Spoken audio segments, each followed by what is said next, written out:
Boa noite, meus irmãos. Que a paz de Deus, de nosso Senhor Jesus Cristo, esteja com todos, né?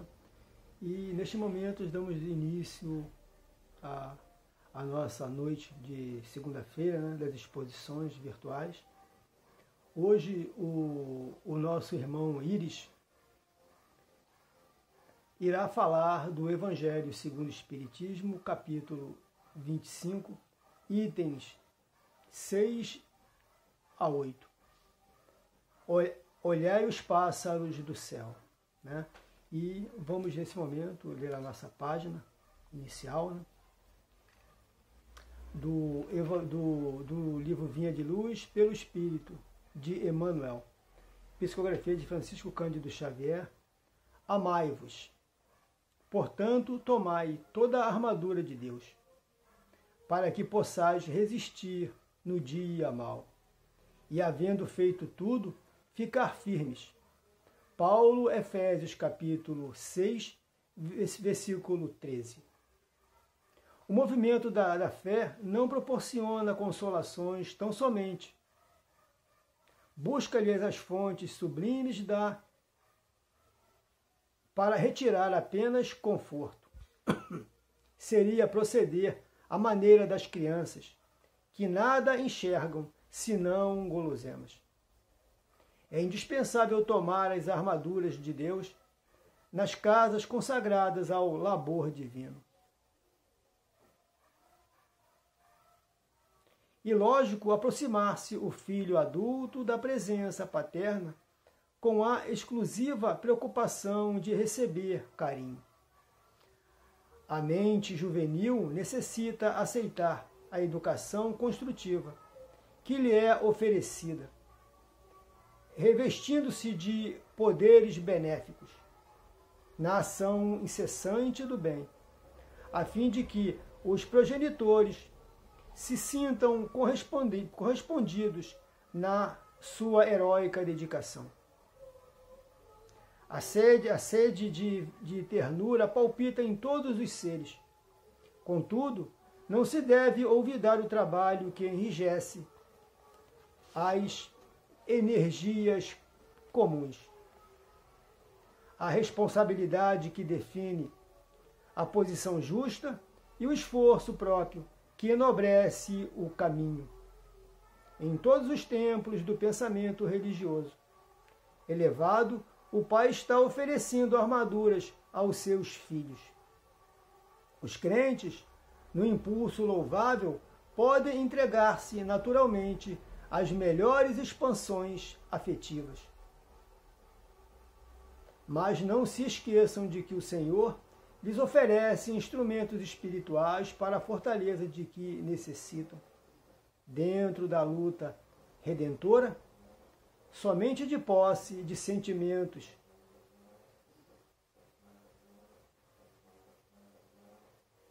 redentora, somente em posse de semelhantes armaduras, podem a alma resistir nos maus dias da experiência terrestre, sustentando a serenidade própria nos instantes dolorosos e aguardando-se na couraça da firmeza de Deus.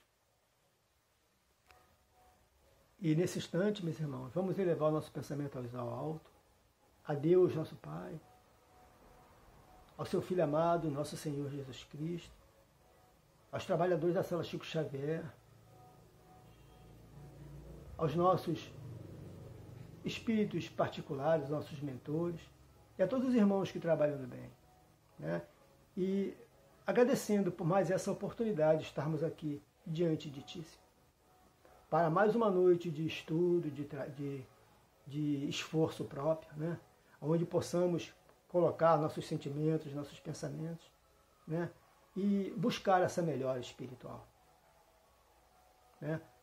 Através desses estudos, desses ensinamentos. E pedimos, Senhor, por todos os nossos irmãos que nesse momento se encontram em dificuldade, que cada um, Senhor, possa receber de Ti o que necessita.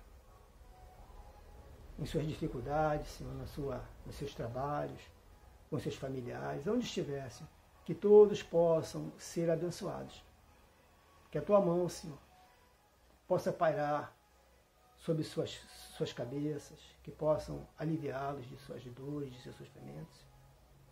Que todos possam ter a oportunidade, Senhor, de caminhar mais livre, mais solto, né? com maior sabedoria, com maiores oportunidades de se encaminhar melhor pela vida. Né? E lhe pedimos também, Senhor, por todos os irmãos que nesse momento se encontram em dificuldades, né? que estão na rua nesse momento, que estão nos hospitais, nos leprosários, asilos, orfanatos, nas prisões, Senhor. Nossos irmãos desencarnados nesse momento, que todos possam receber de Ti o Teu amparo e o Teu amor, Senhor. Muito obrigado por tudo, Senhor. E, nesse momento, então, passamos a palavra ao nosso irmão Íris. Né? Fica à vontade, meu irmão, e que Deus possa abençoá-lo, né? Que possa envolvê-lo nesse momento, no teu trabalho. Muita paz. Fica à vontade, meu irmão.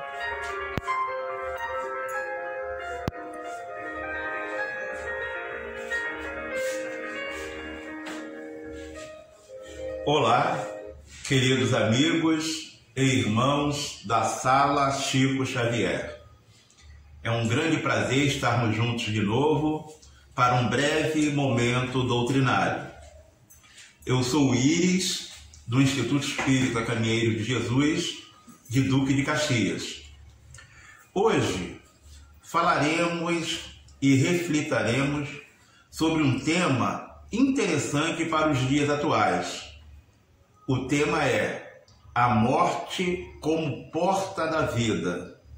E esse tema nós extraímos do livro O Céu e o Inferno, que está lá no capítulo 2 da primeira parte. Para que nós possamos iniciar o nosso trabalho de uma maneira antenada com a espiritualidade, nós vamos pedir que a Isis faça a leitura de uma breve mensagem de Emmanuel. Crises. O momento é de prova, ergue-te e aceita a vida.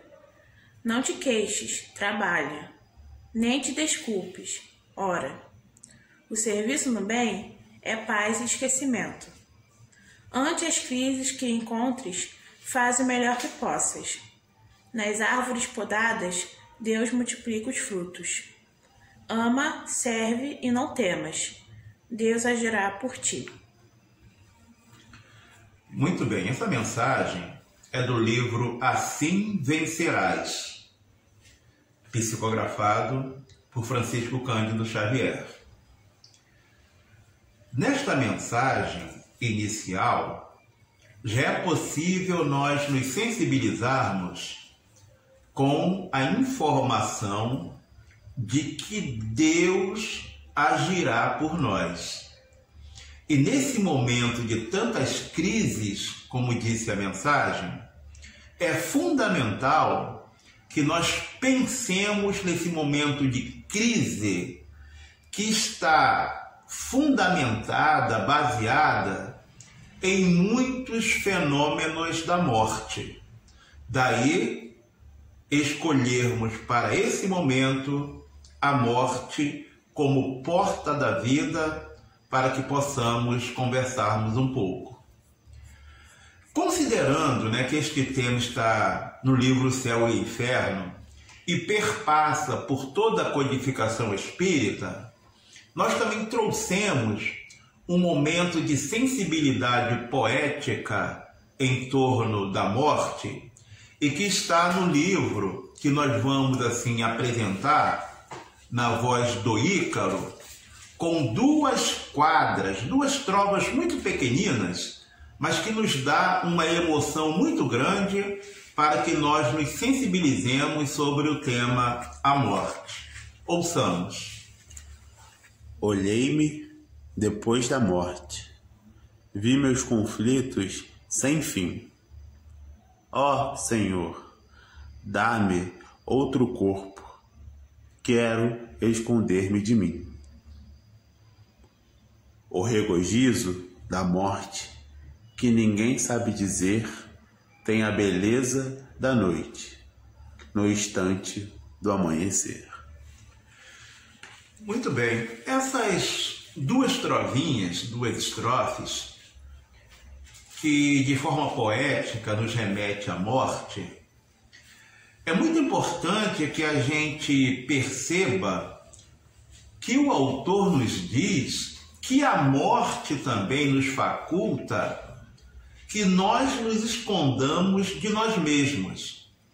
Lembro-me de uma passagem de Chico Xavier, no livro Lindos Casos de Chico Xavier, onde ele nos informa que através de uma encarnação com um corpo um tanto quanto deformado, é também uma estratégia da espiritualidade para que os nossos obsessores possam não nos perceber diretamente e assim nós estamos protegidos dessa influência obsessiva que todos nós a temos.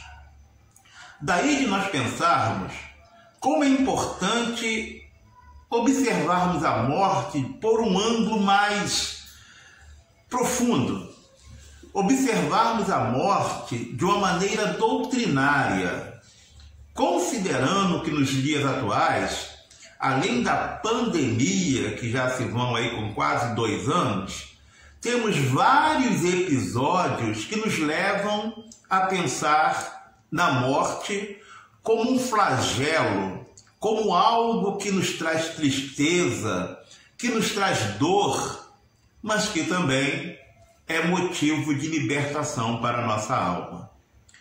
Lembro-me também que no mês passado fomos convidados a participar de uma live com um psicólogo que escreveu um livro intitulado Que o Luto é uma Forma de se Falar de Amor. Neste livro e nesta live, o psicólogo nos levou a um exercício para que possamos compreender, em meio a tantas mortes que somos envolvidos, por entes queridos, por pessoas desconhecidas. Então ele nos levou a pensar o seguinte: o que na verdade dói em nós quando falamos da morte de um ente querido? E aí várias foram as respostas. Dói o coração, dói a cabeça, dói no olho, os olhos. E por outro lado, quando o psicólogo nos pediu para informar assim, o que dói menos no nosso corpo com relação à morte? E aí muitos disseram na live que as pernas, por exemplo, era algo que não sentia tanta dor. E o grande exercício psicológico foi que nós pensássemos na parte do corpo que doía e na parte do nosso corpo que não doía. E nesse sentido, o que uma parte diria para a outra? No decorrer desse exercício, a conclusão era que devemos pensar nos entes queridos que desencarnaram, além da dor, também de uma forma alegre. Porque o luto não se resume apenas na dor, mas também se resume e se traduz no amor que nós temos por aqueles que se foram. Bom, trazendo para a nossa discussão esse ponto, queremos agora entrar em alguns pontos da codificação de Allan Kardec. E aí no livro O Céu e o Inferno, no capítulo 2 da primeira parte, que se intitula O Temor da Morte, queremos lembrar que o codificador, bem no final desse capítulo 2 da primeira parte, ele nos leva a pensar com muita propriedade do motivo que o espírita não teme a morte. Mas queremos, nesse momento dessa nossa conversa, não apenas fixar em nós espíritas, mas queremos também que a gente adquira subsídios para que a gente possa trabalhar essa questão da morte com os nossos amigos, companheiros de trabalho, vizinhos, pessoas que não são espíritas e que precisam compreender um pouco o significado desse momento da morte. Assim sendo, nós extraímos de O Céu e o Inferno, nesta obra de Allan Kardec, quando ele diz no último parágrafo o seguinte: o temor da morte perde a razão porque não há dúvida sobre o futuro. O espírita encara a realidade a sangue frio. É uma expressão de Allan Kardec. Encarar a morte a sangue frio. Quem aguarda a libertação pela porta da vida e não do nada. Então, encarar a vida de frente a sangue frio, como diz o codificador, é entender a vida a morte pela porta da vida. Significa, sobretudo, que morrer não é o fim, que não é nada, muito pelo contrário, que existe todo um processo espiritual que nos leva a compreender a razão de nós estarmos nos dirigindo para o mundo real, que é o mundo espiritual. Nesse sentido, Allan Kardec nos diz que a partir da codificação espírita, que muda completamente a visão que o mundo até então tinha da morte, nos faz compreender que a morte não é uma quimera, que o espírito não é uma abstração.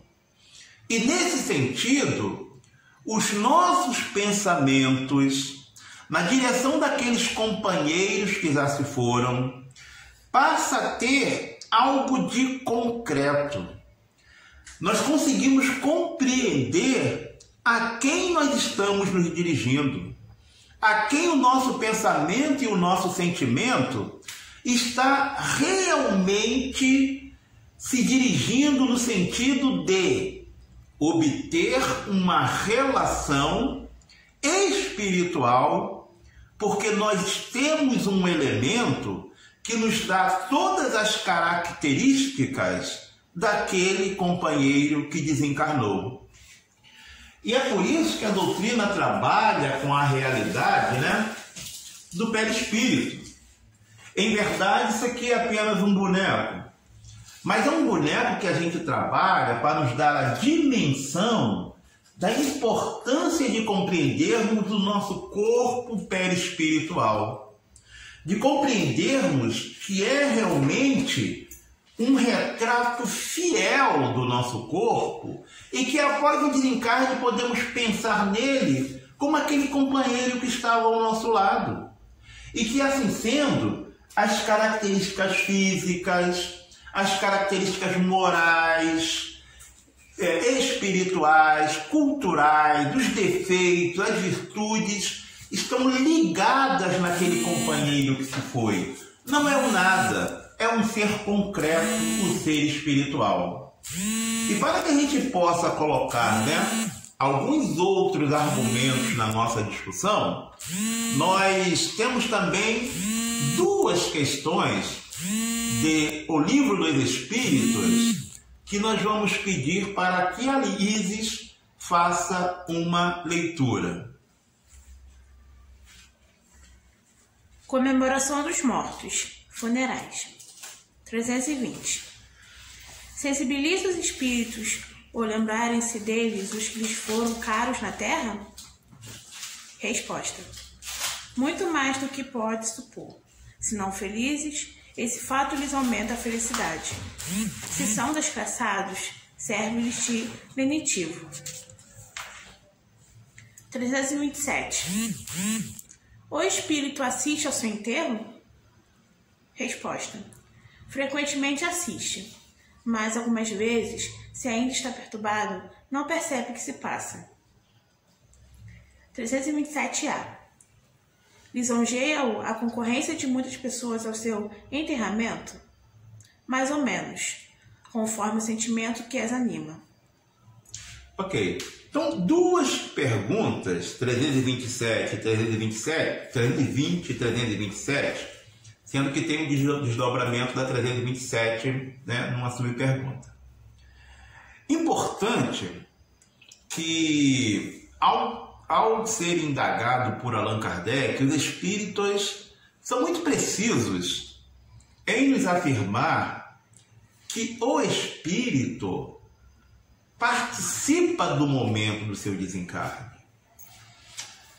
E nesse momento em que tantas pessoas estão retornando para o plano espiritual, através da pandemia, como falamos, da violência urbana, a lembrança do 11 de setembro, onde aquele episódio, onde tantas vidas foram ceifadas, é importante para que a gente resgate esses momentos para entendermos que o momento do desencarne é um momento importante porque leva o espírito a passar por um momento de perturbação. E nesse sentido ele precisa dos nossos pensamentos em prece para que eles compreendam essa nova realidade da vida. Daí a importância da doutrina para que a gente possa compreender esse processo de mudança. Mudança da vestimenta do corpo, mas continuidade da vida. E para que a gente possa compreender a importância disso tudo, é que a gente relembra uma passagem de André Luiz no livro Os Mensageiros. E neste livro, André Luiz nos conta, né? É no capítulo 48 do livro Os Mensageiros, cujo título é Pavor da Morte. Então, André Luiz nos relata que existe por parte dos espíritos, quando ainda não estão totalmente libertos do plano físico, uma tendência, uma necessidade de retornarem, de visitarem, de estarem presos ao mundo material. É o que Allan Kardec, é o que André Luiz chama de doentia, saudade do agrupamento. Doentia saudade do agrupamento. Essa necessidade que os espíritos têm de estarem voltando ao plano material, ao ambiente familiar onde viviam, porque ainda não estão totalmente libertos dessas vibrações magnéticas que o prendem. Então, nesse sentido, a espiritualidade trabalha para que eles possam gradativamente se desprenderem desse mundo material e vivenciarem um plano espiritual, que é o plano real e verdadeiro. E aí é nesse sentido que outra expressão de André Luiz nesta obra, Os Mensageiros, é importante que a gente guarde, que ele diz que essa vinda ao plano material, acompanhada pela espiritualidade, faz com que esses espíritos vivenciem um espaço, um ambiente que ele chama de incubadora de energias psíquicas. Essa incubadora de energias psíquicas, olha, é um espaço, um ambiente muito trabalhado fluidicamente para que esses espíritos possam serem educados, possam ser atendidos, acolhidos, e que os pensamentos e as emoções possam gradativamente, molecularmente, sendo trabalhadas para se desprenderem ao mundo real. É nesse sentido que a gente lembra da importância da gente compreender um pouco o processo da morte através da visão espírita. E para que a gente possa encerrar essa nossa breve conversa, é importante que nesse momento a gente pense muito nos companheiros que estão num processo de desencarne coletivo. Que a gente possa envolvê-los em nossas preces na casa espírita, em nosso evangelho no lar. E assim sendo, que esta palestra, que essas nossas observações de cunho doutrinário também se dirija a esses nossos irmãos. Obrigado à Sala Chico Xavier e que Deus nos abençoe hoje, agora e sempre.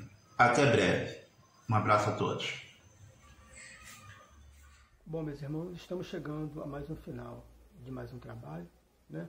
Agradecendo a presença do nosso irmão Is, né, pelo seu trabalho, né, que tanto nos auxiliou, que nos ajuda, né, na nossa caminhada. Muito obrigado, meu irmão. Né? E nesse momento vamos fazer a nossa prece final, né, encerrando o nosso trabalho de hoje. Agradecendo a Deus por tudo que temos dado. Muito obrigado, Senhor, por mais essa oportunidade. Né? Que a tua luz, que o teu amor possa envolver a cada um dos irmãos aqui presentes nessa noite. Né? Trazendo o consolo, a luz, o remédio espiritual para cada um dos nossos irmãos. Né? E que essa luz, que esse amor, ele possa envolver a todos. Né, aos nossos vizinhos, às pessoas que estão próximas de nós, é onde nós estivermos, Senhor. Que essa paz, que esse amor também contamine ao nosso redor as pessoas, as pessoas mais próximas, né, estendendo, Senhor, mais e mais além. Indo até as pessoas que estão em maior dificuldade nesse momento, Senhor. Também dando luz, entendimento, coragem para continuar. Meu Deus, Pai de infinita bondade, que a tua luz, Senhor, possa envolver toda a Terra, todo o planeta, Senhor, abraçando, consolando, Senhor,